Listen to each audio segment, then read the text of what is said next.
welcome to the the Man from Hildebrand channel. So this week I'm going to just give you a bit of an update in what's what's happened in the world of Bond. Regarding literature side, a little bit quiet. Regarding Bond 26, a little bit quiet. However, there's been some an interesting kind of development in the gaming side of Bond. Now, last week it was reported that on the PlayStation Store there is a title available to order or pre-order called Agent 007 Spy's Revenge. Now, when you look at the description, then the synopsis, it's kind of everything that you want from a Bond game. It's basically like a retro first-person shooter. However, what kind of is a little bit sort of concerning is that it may not be an official game. It's developed by a company called iOrdeal SKR, which is a Romanian company, and I think they've only got one game under their name so far. Now, as far as we know, the gaming license is currently with IO Interactive. So it's, yeah, I mean, if you go on the PlayStation Store, it's probably interesting just to keep an eye on this, because it may get pulled from there, or they may get the name changed, because as we know, if it's not official, Eon are very, very sort of keen on clamping down on people who are kind of using the Bond brand without their permission, and especially if they haven't got a license for it. My guess is that what they will do is they'll probably just put 007 and Bond on there just to kind of get the attention, just to sell it. But it is surprising how many people do actually use a Bond name without permission and just think it's okay. Well, it's not okay, because Eon and Danjak will basically go after you with their lawyers. So yeah, it's kind of, it's on PlayStation, on the PlayStation Store. It's probably worth keeping an eye on it, because as I say, things it may end up changing. But kind of, yeah, I mean, talking on games, I haven't yet really discussed much of it, but for the past 5 years, IO Interactive, who are the people behind Hitman, they've been developing a Bond game. Very little is known about that. They seem to be quite kind of very keen on sort of keeping it all close to the chest. What we do know is that it's an origin story. It's not based on any novels, it's not based on any films. The Bond isn't based on any particular actor. It's all from scratch, and it is an origin story. So how I kind of see it is it's probably kind of the reboot of the gaming Bond. Daniel Craig was obviously the reboot of the film Bond. Jeffrey Deaver unsuccessfully kind of rebooted the literature Bond. Now I think we've got IO Interactive kind of giving us a reboot of the gaming Bond. They kind of spoke a little bit last year, last October, about it, and they said, expect a bit more news this year. Whether or not we will get that game this year or maybe next, I don't know, but it's currently known as Project 007. That is all we know, and it's an origin story, and they're hoping to kind of do a trilogy from it. So, I mean, again, what platforms they're going to be out on, who knows? I don't know. But yeah, as far as I know, IO have got the Bond gaming license. So yeah, this Agent 007 Spy's Revenge, kind of just be a bit cautious about it. I mean, another fine example is, again, about 5 years ago, a group of fans decided to basically redo GoldenEye 64, kind of rebuild it and kind of make it available for other platforms. Once again, MGM, Eon, Danjak, they were like, no, you've got to remove anything Bond related, anything GoldenEye related, or otherwise we'll just sue the arse off you. That, I believe, is probably due this year, and that is now called Agent 64 Spies Never Die. and again, I mean, when you look at the, what's out there, it is basically the same kind of graphics, the same first person shooter, that same kind of retro feel that GoldenEye 64 had. But it's not GoldenEye 64 because obviously they kind of obviously infringed on copyright. So yeah, obviously, if you decide to make a Bond game, if you've got spare 5 minutes on your hand and you've got nothing better else to do, I know, let's make a Bond game. Well, just be aware, it's not that simple because you will have Eon and Dan Shack on your case. So yes, I mean, it's been a bit of a quiet week. So yes, we've got the news on Spy's Revenge, but also Wednesday, La La Land was at it again. They released a load of other titles, and within that title was none other than License to Kill. Now these titles that were released on Wednesday was intended for Good Friday last year, and I think it was probably a wise move because, Good Friday we got 2 Bond soundtracks. One that was probably the most anticipated Bond soundtrack of all time. I mean, that was enough to kind of, sort of make me extremely excited.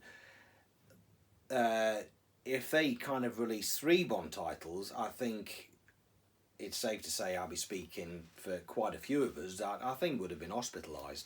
So I think La La Land had kind of done the wise move in, kind of allowing us to kind of recover from the Man with the Golden Gun and Moonraker before they released a bit more, because I think they'd have had a lawsuit on their hands because people would have been suing them for getting overexcited and, being hospitalised and God knows what else. So yeah, License to Kill. I'm still pretty confident we may get a Majesty's Secret Service this year, because how it kind of works is that, yes, July last year marked the 35th anniversary of License to Kill, but from July to July that is still classed as 35 years, which is probably why we've got away with having License to Kill released in January. And Majesty's Secret Service was released in December, so you've got to kind of think that between December and December this year is still that 55th anniversary, so there's still that window where we will get it. Now, I've got no inside knowledge. All I'm basing it on is that Moonraker, License to Kill and Her Majesty's was intended to be released in 2019.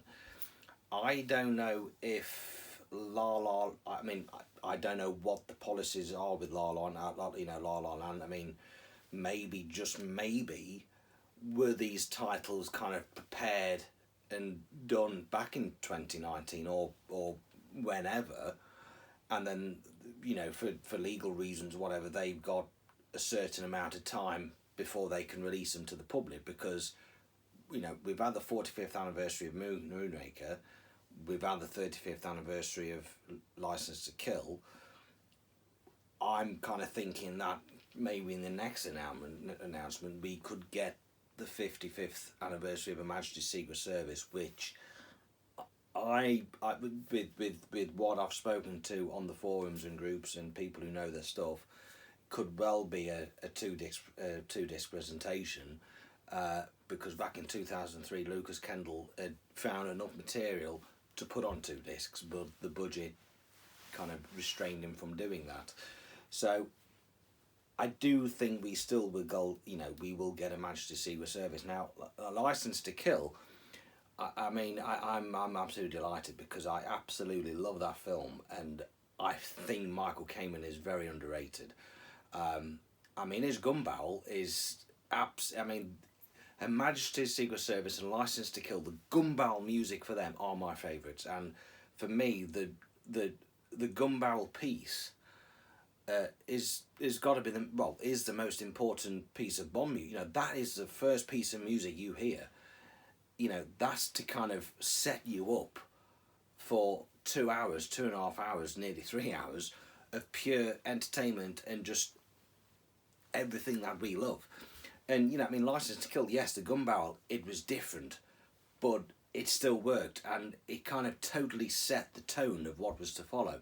It was out there, it was aggressive, it was, you know, so yeah, Kate, and also his Bond arrangement. I absolutely love his arrangement for the Bond theme. I mean, it's, what kind of, what I do love is that the non-Barry composers that come in, when they do the Bond theme, they kind of do their own twist on it. George Martin did a little twist on it. Marvin Hamlish kind of obviously did Bond 77.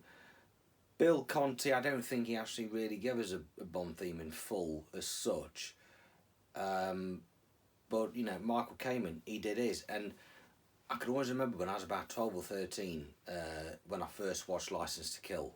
It was back in the late 90s when I would have collected, like my parents would have got me the VHS. And I can remember when I got Licence to Kill, never seen it before. I watched it and I was absolutely mesmerised by the tank chase. You know, it was just, I mean, for me, that is still probably one of the highlights of the series. It's just totally original, and I just thought it was absolutely fantastic. And there's obviously that scene when Bond pulls up in the truck, there's fire everywhere, and I said to my parents, you know, is he going to pull a wheelie? And it's like, well, you know, wait and see. And he does. So he pulls this wheelie, you got the Bond theme kicking in, and it's just a perfect sort of example of what Bond is about. You know, it's his original, unique stunt, without no CGI, done for real, with the Bond theme blaring, and it's absolutely fantastic. And, well, I mean, kind of, with thanks to, well, probably not so much thanks to 4K or Blu-ray, because you do end up seeing faults, but with Blu-ray and with 4K, you can see where the truck does pivot. Now, obviously, in reality, you cannot pull a wheelie in a truck. They modified it, and you can kind of see where it does pivot. And yes, it does take you out of the film, but everything else just soon brings you back in. But yeah, I mean, Michael Kamen, I think is very underrated, but what he did was absolutely brilliant. And at the time of Licence to Kill, I think he was heavily criticised for overusing the Bond theme. How you can overuse it, I don't know. And then on the other end, you've got Thomas Newman, who just doesn't seem to want to use it at all. You know, so yeah, I mean, what Michael Kamen did was absolutely brilliant, and it's kind of a shame, you know, like John Barry. John Barry's not with us no longer.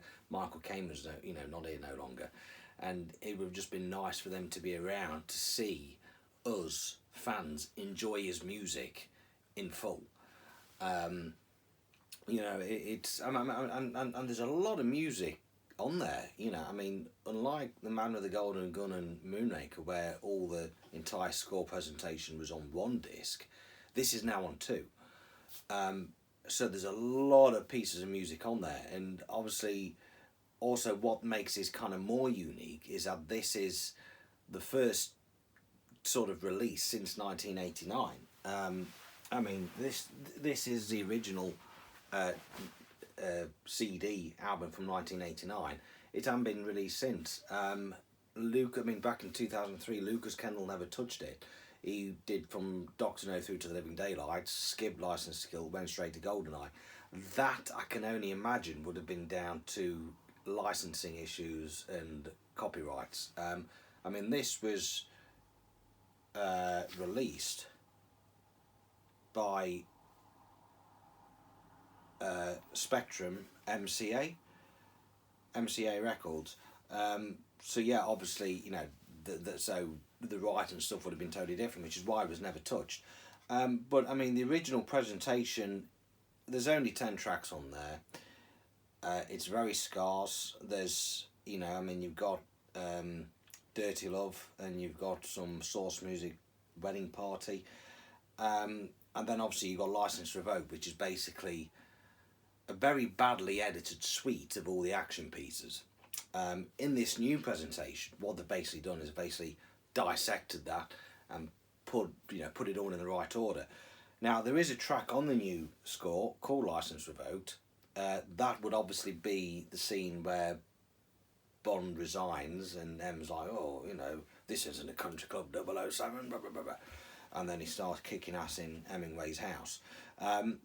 So yeah, you know, I mean, License to Kill. It for me, it was Moonraker, License to Kill, and The Spy Who Loved Me, which I kind of feel are probably the most interesting because they were very poorly presented originally. Um, but yeah, License to. I mean, it's absolutely, you know, kind of. I mean, I was kind of wondering if they may have probably gave us announced License to Kill in Her Majesty's Secret Service on Christmas Eve, like they did with Octopussy and Live and Let Die. Um, but obviously, you know, we had two titles released Good Friday. Um, so yeah, it's absolutely brilliant for us Bond fans and us music fans. As you know, some of you may know, this is something I've been campaigning for a good 10 years or so. I set up a page on Facebook for your ears only. People join, I've got a petition on there.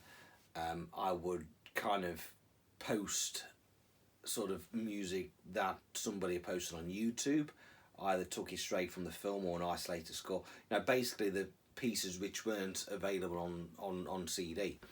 I mean, this petition, I think I got about 6,000 names on it.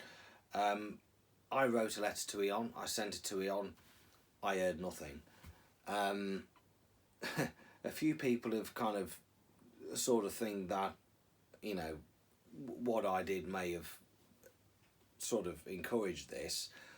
All I'm going to say is that, you know, the impact I've had on these expanded scores is the same, you know, exact same amount of impact that a grain of sand would have if it dropped the ocean. I don't think I've just flat, you know, I think, you know, obviously, I mean, Eon totally never got back to me. They, you know, so I mean, it may, you know, obviously thought, oh, okay, yeah, that, good point, chucked it away. I doubted very much that what I did had an effect. I doubted very much. But yeah, you know, and it's kind of interesting because La La Land have said that they would rather release 5 Bond titles and make a nice little tidy living from it than release 20 non-Bond titles where they don't make any money, well, not a great amount of money, full stop. So that just shows you how much these are in demand.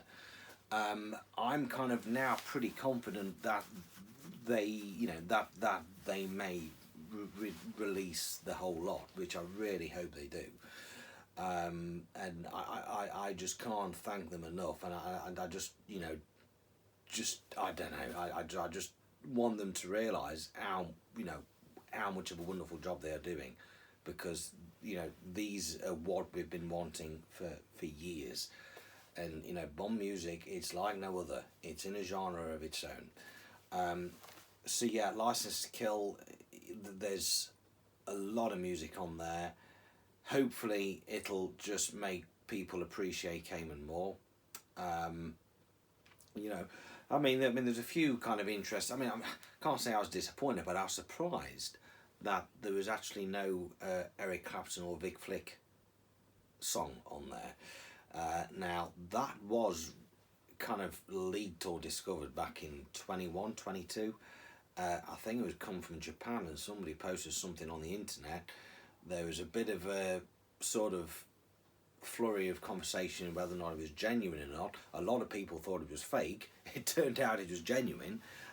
Understandably, a lot of people didn't like it. Now, I actually liked it. Now, I mean, I wouldn't go as far as saying I would choose that over the Gladys Knight song, but I don't think it's bad. You know, you know, I mean, at the end of the day, it's kind of part of Bond history. It's again, I mean, anything that's considered lost and that is discovered is just, you know, the next best thing to the next Bond film, and that's why with La La Land, you know, I mean, yeah, I keep banging on about it. Moonraker, that's a fine example because many fans consider that to be lost, and yet we've now got it in its full form, but we've got a bonus because it's how Barry intended it. And, you know, there's a lot, you know, and there's pieces on here which, well, I suppose they are lost because you never really hear, you know, the kind of full sound of it whilst it's on film, because you've obviously got the sound effects and dialogue and all that. So to actually listen to the expanded score isolated gives you a new sort of appreciation for it. And yeah, Kamen did a brilliant job because he kind of got that Latin flavour, you know, that South American flavour, which is obviously where the film's based. You know, and so yeah, and another thing, so if you actually go on the Michael Kamen website, there's a list of all the cues, and there's a lot of cues on there, and it kind of tells you exactly at what, you know, sort of what point of the film it is. And there was a title on there called The Renewal, which was the main title. Again, I mean, I was wondering whether or not we would have had this on this new release. We haven't, so I don't know if that's down to a right issue or whether or not, you know, if it actually exists. But it was titled The Renewal. Somebody said that it was basically the theme for Pam, but with lyrics. What the lyrics were, I don't know. But yeah, that was basically entitled to be the main theme. And the Renewal, yeah, I mean, the Renewal is kind of an interesting name, but don't forget that this score would have been written when the film was still called License Revoked. So yeah, no, I mean, yeah, so in terms of this week of Bond news, we've got License to Kill from La La, and we've got a suspicious looking game on PlayStation Store. So what next week will bring, I don't know, but I will be back.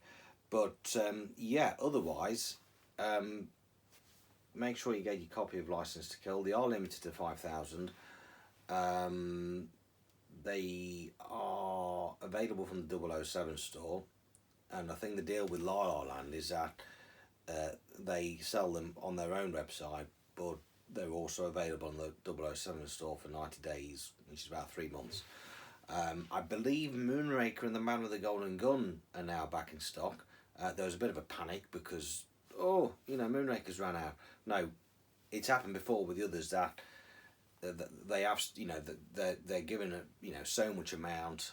Obviously, they run out. They'll get some more. I mean, to my knowledge, I think it's Die Another Day in the World Is Not Enough, which are now sold out. I don't think you could get any more of them. Tomorrow Never Dies is still on there, and obviously the others. I mean, out of interest, I would like to know actually how many of Moonraker are left, because I can imagine that selling like hotcakes. But yeah, La La Land, thank you so much for what you're doing. And the whole thing kind of fascinates me really, because it's, I don't know, I mean, I kind of like to see somebody like John Birmingham kind of either revise his Music of Bond book, which is brilliant, or kind of do a bit of a piece on the old La La Land process. I mean, did Eon approach La La, or did La La approach Eon? How long have they got the license for? Have they got access to all the master tapes? It's what's the kind of process of it? I mean, obviously, they get the master tapes, they then run them through the computers or whatever, they then break the tracks down, digitally clean them up, and then rebuild them, and then go to the original cue sheets or whatever, to the original notes, and then place them back in chronological order. And also, I mean, what kind of fascinates me is, I know with kind of what I understand, the reason why this wasn't done sooner is because apparently all the music, all the master tapes were in various locations across the world. Certain certain albums belonged to certain companies. So, this was MCA Records, where I think most of them was EMI.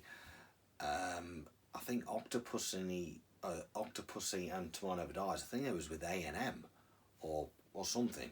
So there's all, and Die Another Day, that's even with, or was with Warner Brothers. So all of these albums, all these soundtracks belong to different various companies.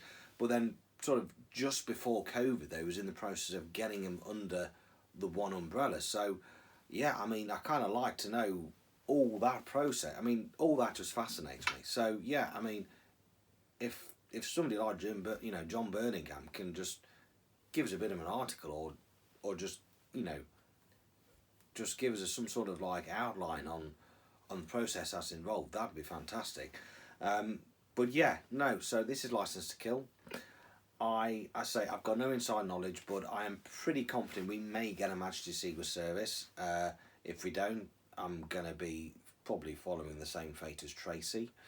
But yeah, I mean, don't forget we've got Thunderball 60th anniversary, December.